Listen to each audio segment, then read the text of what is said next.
guys, so today we'll start chapter rational numbers, exercise 1.1. Now, before doing first question, that is using appropriate properties find, we have to study these three properties. That is first one, associative property. That is, if there are three rational numbers, that is a, b and c, so the property will be a plus whole in the whole bracket b plus c. That means two rational numbers b plus c दोनों will be equal to a plus b plus c, और जो जिसके ये equal होगा वो भी हम दोनों ही रैशनल नंबर लेके चलेंगे, ना कि एक. इस ब्रैकेट का मतलब है कि दोनों rational number. Second one, distributive property. अब इसमें क्या होता है, a into B plus C.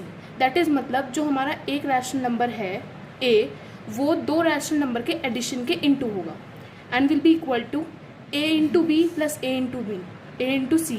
That means जो दो रैशनल नंबर है a और b, उनका into plus a into C. इसमें a कॉमन होगा. Now third one is cumulative property. Commutative property that will be a into B equals to b into a. ये तभी लागू होगी जब यहाँ पे सिर्फ दो रैशनल नंबर होंगे, that is a and b. Now let us move on to first question. Now your first question is using appropriate properties find. अब हम यहाँ पर जब हम इसको सॉल्व करेंगे तो पहले हम यहाँ पर एसोसिएटिव प्रॉपर्टी यूज़ करेंगे, जिससे हमारे पास ये टर्म आएगी, जैसे कि आप देख सकते हैं ये वाली. ठीक है. अब इसके बाद यहाँ तक हमने एसोसिएटिव प्रॉपर्टी यूज़ करी. अब इसके बाद हम यहाँ पर that is from 3/5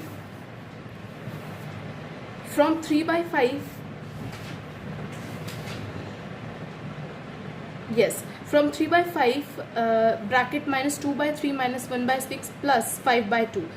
अब यहाँ हम कौन सी प्रॉपर्टी यूज़ करेंगे, यहाँ पर हम डिस्ट्रीब्यूटिव प्रॉपर्टी यूज़ करेंगे यहाँ से. तो हमारा जो आंसर आएगा वो होगा 2. अब हम चलते हैं सेकंड क्वेश्चन पर. सेकंड क्वेश्चन भी सेम होगा. यहाँ पर हम इस वाले स्टेप तक एसोसिएटिव प्रॉपर्टी यूज़ करेंगे, फिर इसके थर्ड स्टेप में हम यहाँ पर डिस्ट्रीब्यूटिव प्रॉपर्टी यूज़ करेंगे. और जैसे कि मैं आपको बता चुकी हूँ, डिस्ट्रीब्यूटिव प्रॉपर्टी क्या होती है, a into B plus C equals to A B plus A C. Okay. और एसोसिएटिव प्रॉपर्टी भी मैं आपको बता चुकी हूँ, जो कि होती है a plus whole bracket b plus C equals to a plus B plus C. अब हम चलते हैं सेकेंड क्वेश्चन पर. सेकेंड क्वेश्चन क्या बोलता है, सेकेंड क्वेश्चन कहता है write the additive inverse of each of the following. अब हमें इसके लिए पता होना चाहिए कि एडिटिव इनवर्स क्या होता है of a rational number. Additive inverse of a rational number होता है, अगर कोई रैशनल नंबर है a अपॉन b, तो उसका एडिटिव इनवर्स जो होगा वो होगा माइनस a बाई बी, और हम उसे कह सकते हैं a by B plus into minus a by B equals to 0. That means अगर हम इस वाले टर्म को सॉल्व करते हैं तो हमारे पास 0 आएगा. तो पहले क्वेश्चन पर चलते हैं. 2/8 का एडिटिव इनवर्स होगा minus 2/8. Okay. Now moving on to second. Minus 5/9 का होगा 5/9. माइनस 6/-5 का होगा minus 6/5.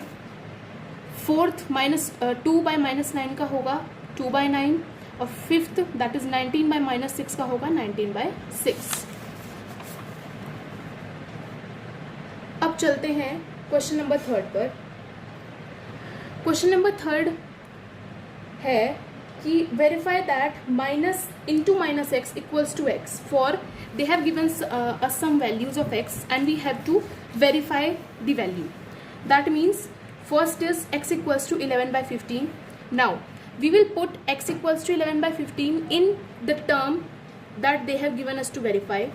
Now if we will put minus into minus 11/15 equals to 11/15. Now when we will solve, it will be 11/15 equals to 11/15. That means LHS equals to RHS.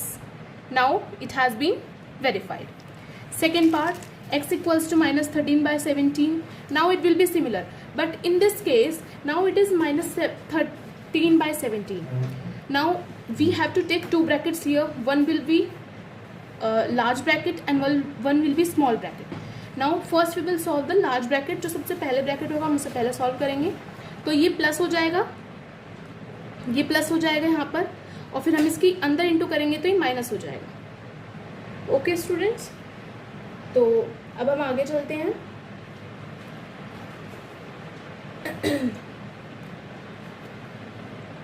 यहाँ पर minus हो जाएगा, -13/17। अब यहाँ पर हमने वेरीफाई कर दिया कि दोनों वैल्यूज इक्वल हैं, तो एक LHS equals to RHS, hence verified. Now moving on to question number 4। Question number 4 है find the multiplicative inverse of the following. हमें इनके मल्टीप्लिकेटिव इनवर्स फाइंड करने हैं। अब हम पे इसके लिए पता होना चाहिए कि मल्टीप्लिकेटिव इनवर्स क्या होते हैं। तो मल्टीप्लिकेटिव इनवर्स होते हैं, दैट इज़ अगर हम किसी रैशनल नंबर का, दैट इज़ सपोज्ड, हमने सपोज किया कि हमारे पास कोई रैशनल नंबर है a, तो उसका मल्टीप्लिकेटिव इनवर्स क्या होगा, 1/a। हम उसका इनवर्स कर देंगे। सो और ये इसकी एक्सपेंडेड फॉर्म है such that a into 1/a equals to 1। Now अब हमें जैसे इन्होंने क्वेश्चन में दिया है -13, तो -13 का मल्टीप्लिकेटिव इनवर्स क्या होगा, -1/13। हमने इसको इनवर्स कर दिया, ऊपर नीचे की वैल्यू ऊपर, that is denominator will be numerator and numerator will be denominator. Now second one, -13/19 will be -19/13, 1/5 will be just 5, and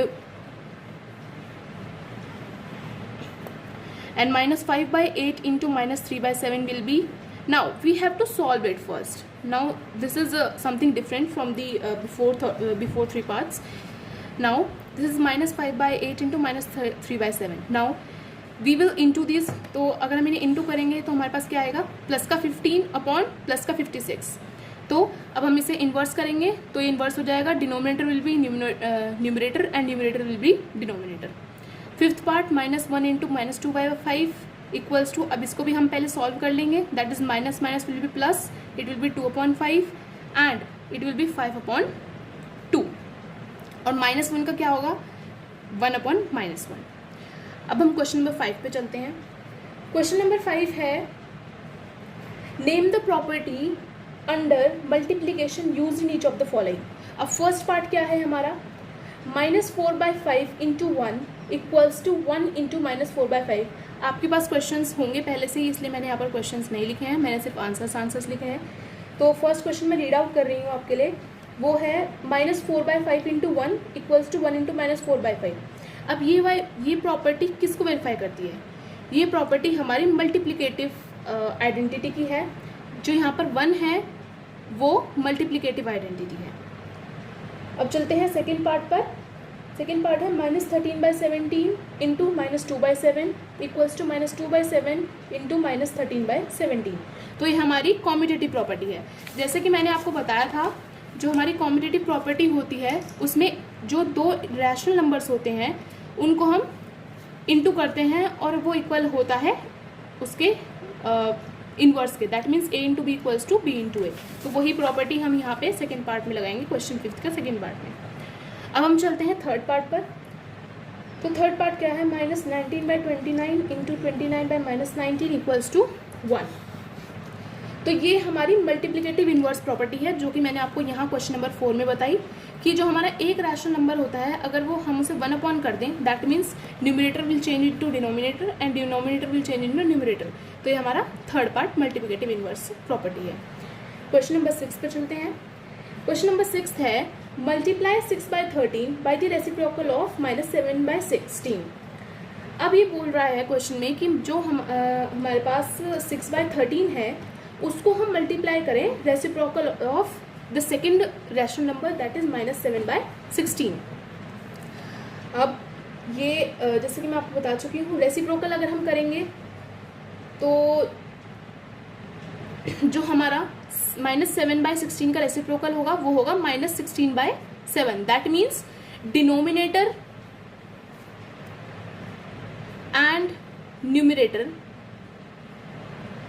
will interchange. Okay, now according to question 6/13, अब जैसा क्वेश्चन में बोला है हम सिंपली सॉल्व कर देंगे। 6/13 into -16/7 equals to 16 6 96, minus sign will be there because this is positive, and positive and negative will be equals to negative, and 13 7s will be 91, and the answer will be minus 96 upon 91. Moving on to question number 7. Now question number 7 is, tell what property allows you to compute 1 by 3 into 6 into 4 by 3 as 1 by 3 into 6 into 4 by 3. Now they are asking that in which property do you analyze this kind of structure, that means a into b into c equals to a into b whole bracket into c. So ये हमने किस property में देखा था, ये हमने associative property में देखा है. तो इसका आंसर होगा by using associative property of multiplication we can make out this structure or whatever is given in the question. Now moving on to question number 8.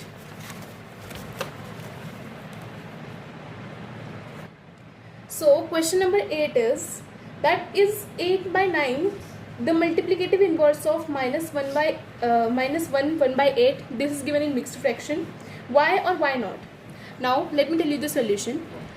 Since multiplicative inverse of rational number a is 1 by 8, that means we already know that, I have told you before that अगर कोई rational number है हमारे पास एक, that is कुछ भी मान लो आप, suppose भी मैंने a माना है, तो उसका मल्टीप्लिकेटिव इन्वर्स क्या होगा 1 by a. अब इसको हम अगर एक्सपेंडेड फॉर्म में लिख देते हैं, तो अगर मैं a इंटू 1 by a करती हूँ तो इसका 1 आता है आंसर. सो देयरफॉर अगर मैं 8 by 9 दैट इज, अगर अब यहाँ पर मेरे पास a की वैल्यू हो गई है 8 by 9, अब मैं इसको इंटू करती हूँ माइनस 1 by 8, इसको मैं सॉल्व कर दूंगी तो ये हो जाएगा माइनस 9 by 8. मतलब अगर मैं इसे मिक्स्ड फ्रैक्शन से, इसको, ये मिक्स्ड फ्रैक्शन है,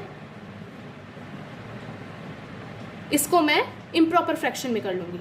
ओके, तो अगर मैं इम्प्रॉपर फ्रैक्शन में कर लिया तो ये माइनस 9 by 8 हो जाएगा.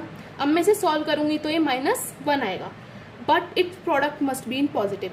अब हमें जैसे कि पता है कि अगर मैं मल्टीप्लिकेटिव इन्वर्स रैशनल नंबर का निकालती हूँ तो मेरे पास जो 1 आता है वो पॉजिटिव आता है, और यहाँ पर मेरे पास नेगेटिव आ रहा है. तो इसीलिए 8 by 9 is not the multiplicative inverse of minus 1 by 8, that is mixed fraction, as I told you before. Now moving on to question number 9. Now question number 9 asks that is 0.3 the multiplicative inverse of 3 1 by 3, why or why not? Same question as usual before question number 8, but now it is in decimal. अब कुछ लोग सोच रहे होंगे कि decimal में है तो बहुत ही ज़्यादा हार्ड होगा. बिल्कुल हार्ड नहीं है, सिर्फ आपको थोड़ा दिमाग यूज़ करना है अपना.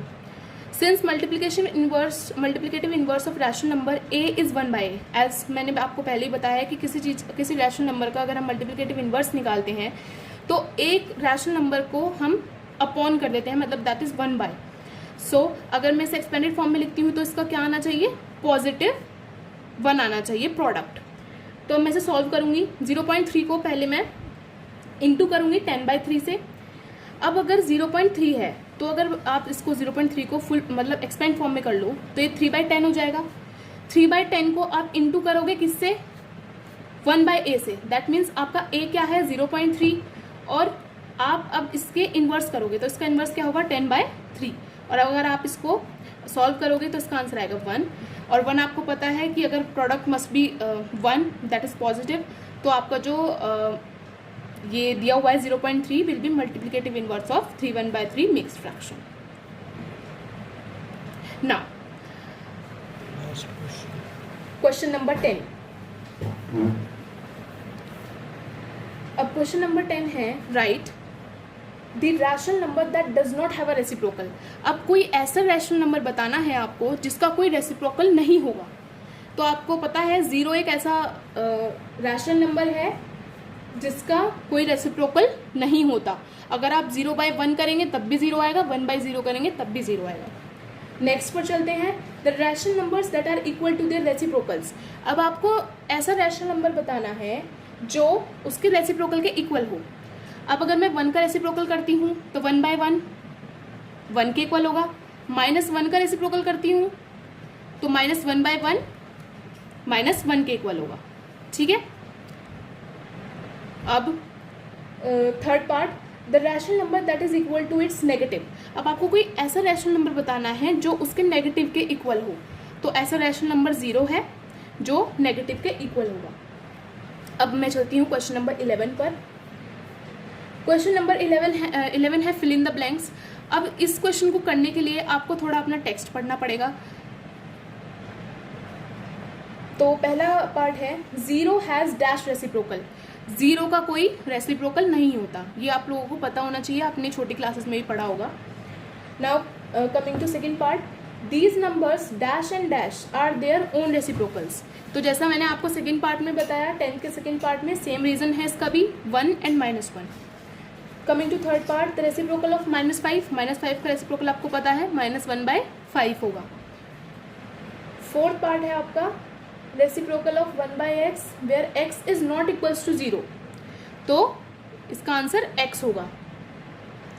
The product of two rational number is always आ। जब दो रैशनल नंबर का हम प्रोडक्ट करते हैं, मतलब उनको इंटू करते हैं, जैसे हमारे पास दो रैशनल नंबर है a और b, अगर हम इन दोनों को इंटू करते हैं तो हमारा जो आंसर आएगा वो भी रैशनल नंबर ही होगा। Okay, now coming to sixth part, the reciprocal of a positive rational number is positive. मतलब वो पूछ रहा है, अगर हम किसी, जैसे हमारे पास 2 है, हम इसका रेसिप्रोकल करते हैं, दैट इज 1/2, तो ये पॉजिटिव का अगर हम रेसिप्रोकल करेंगे तो वो पॉजिटिव ही रहेगा, नेगेटिव नहीं होगा। तो आई फील दैट आपको सब कुछ समझ आ गया होगा। और देखिए गाइस, इस जो भी मैंने समझाया इसका फ़ायदा जब भी होगा जब आप कॉपी पेन उठाकर उस पर इसकी प्रैक्टिस करेंगे और इसे करने की कोशिश करेंगे। और अब अगर आप चाहते हैं कि मैं आगे और ऐसी वीडियोस बनाऊं तो चैनल को सब्सक्राइब करें और वीडियो को लाइक करें। Thank you so much.